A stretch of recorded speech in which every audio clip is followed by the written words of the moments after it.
आज मैं संघ की ओर से किए गए कार्यों के संबंध में अवगत कराना चाहूँगा। संघ लगातार कर्मचारियों के कल्याण के लिए उनके सामने हो रही समस्याओं के संबंध में विभिन्न स्तरों पर विभिन्न अधिकारियों से सभी से मुलाकात करता रहता है।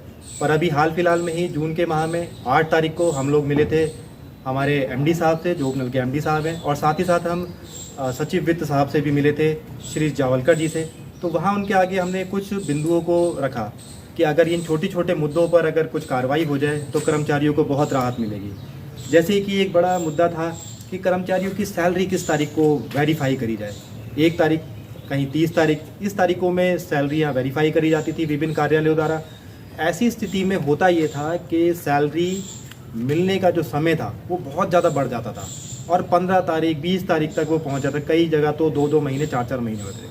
पर ये मैं धन्यवाद करूंगा उपनल कार्यालय का कि उनके द्वारा एक लेटर इशू करा गया है और उसमें ये मेंशन किया गया है कि कर्मचारियों की सैलरी 22 तारीख से लेकर और 31 तारीख के बीच में कभी भी आप वेरीफाई कर सकते हैं। उससे लाभ ये होगा कि कर्मचारी को सैलरी समय पर माने 7 तारीख तक कम से कम मिल पाएगी। तो मैं इस संबंध में जानना चाहूँगा हमारे प्रदेश प्रचार मंत्री जी से, संदीप जी से, आपको क्या लगता है कि जैसे ये हो गया है कि सैलरी समय पर वेरीफाई हो जाएगी, 22 तारीख को वेरीफाई हो जाएगी, तो आपको क्या लाभ होगा इससे, या कर्मचारी को क्या लाभ होगा? मतलब आप अपने आप में एक कर्मचारी के रूप में क्या महसूस करते हैं?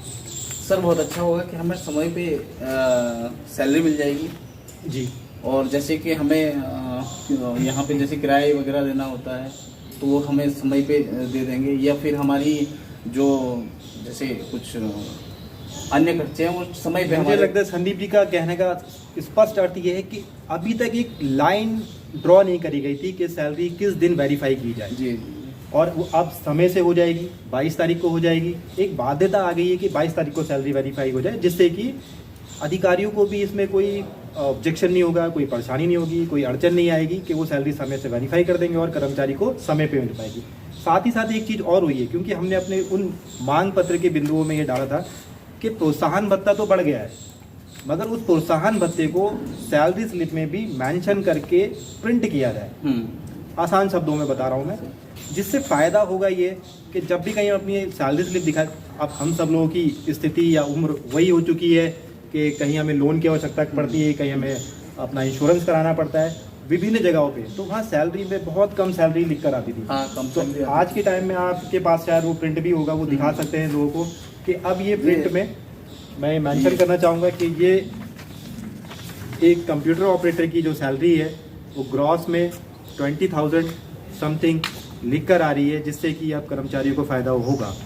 तो संदीप जी आप इसमें भी थोड़ा बताएं कि ऐसा लिख कर आ रहा है तो एक कर्मचारी के रूप में आपको क्या फ़ायदा हो सकता है? सर फायदा जैसे मुझे बाय द वे कहीं ये कर्मचारियों को अगर लोन लेना है तो बैंक पहले कहता था कि 15,000 रुपया तक अगर सैलरी होगी जी तो तभी हम लोन दे पाएंगे। हमारी जो सैलरी स्लिप में लिख के आता था कि 12,000 समथिंग वगैरह आता, 15,000 से कम आता था अगर। तो अब ये पूरी सैलरी स्लिप में जो दिख रहा है, इससे हमें बैंक में जाके फायदा होने वाला कि यानी बैंक हमें लोन दे सकता है। सर लोन दे सकता है क्योंकि बहुत आवश्यकता पड़ती है। हाँ सर, बहुत जरूरत पड़ती है। इसी संबंध में मैं चाहूँगा कि हमारे प्रदेश महामंत्री जी श्री प्रमोद जी भी इन बिंदुओं पर प्रकाश डालें और थोड़ा विस्तार से बताएं कि इन सारे जो हम छोटे छोटे बिंदुओं को या जो हमारे विभिन्न प्रयास हैं उनसे कर्मचारियों को कैसे लाभ मिलता है और इन प्रयासों को करने में क्या क्या समस्याएं भी आती हैं और किस स्तर पर अनुरोध करना पड़ता है। तो प्रमोद जी मैं आपसे अनुरोध करूंगा कि आप आएँ और बताएं। जी प्रमोद जी। नमस्कार साथियों, सबसे पहले और बहुत बहुत धन्यवाद मैं एमडी जी का देना चाहता हूं, जो हमारे उपनल के एमडी हैं, और साथ में हमारे वित्त सचिव जावलकर जी को, जिनके प्रयासों से आज हमारी टीम जब उनके सामने गई और उन्होंने अपने 20 बिंदुओं में, जो 1 साल पहले हमने शायद आपको याद होगा, हमने 24 बिंदु थे, उसमें से हमारी बहुत सारी छोटी छोटी जो मांगे थी वो अब जाके पूर्ण हो रही है। और साथियों इसमें से कुछ महत्वपूर्ण बिंदु यही थे जो अभी आपके सामने हमारे साथियों ने रखी थी कि एक दिवस फिक्स होना चाहिए सैलरी देने का, जो कि आज तक कभी नहीं हुआ था, और वो अब जाके उपनल के एमडी, उपनल के द्वारा वित्त सचिव के माध्यम से ये हो चुका है। साथ ही इसके साथ एक चीज़ और भी है कि जैसे लोन वाली बात उन्होंने कही, बिल्कुल सही बात है कि कई कर्मचारियों को आज के डेट में अगर छोटा छोटा भी अगर अपने लिए कुछ लेना हो तो उसके लिए एक सैलरी का स्ट्रक्चर होना जरूरी होता है, जिससे कि बैंक इजीली हमको लोन दे सके।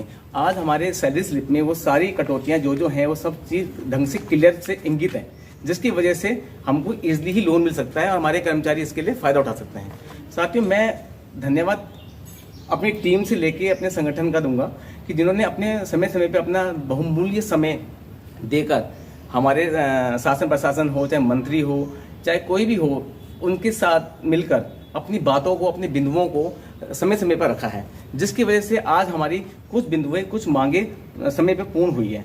इसी आशा के साथ मुझे जरूर ये बात भी कॉन्फिडेंस से मैं बोल सकता हूँ कि आने वाले समय पे हमारी जो और भी मांगे हैं वो शीघ्र अतिशीघ्र पूर्ण हो जाएगी।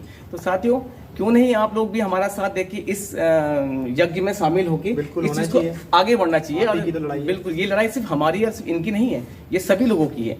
आज अगर आप हमको हमारे चैनल को देख के इसको लाइक और सब्सक्राइब शेयर करोगे तो ये एक आवाज बनेगी अन्य कर्मचारी, अन्य लोगों के लिए। तो सिर्फ ये किसी उससे ना देखे इसको कि हम लाइक और शेयर सब्सक्राइब करेंगे तो इससे किसी को फायदा होगा या किसी को नुकसान होगा। ये हमारा मकसद सिर्फ ये है कि कर्मचारियों तक अपनी आवाज को वहां तक पहुंचाना है, और क्या हमारे बीच में, हमारे शासन प्रशासन में हम लोग क्या क्या संगठन के माध्यम से काम कर रहे हैं, उन सब चीजों को आपके माध्यम तक लाना चाहते हैं। तो बस इसी के साथ मैं धन्यवाद करना चाहूंगा।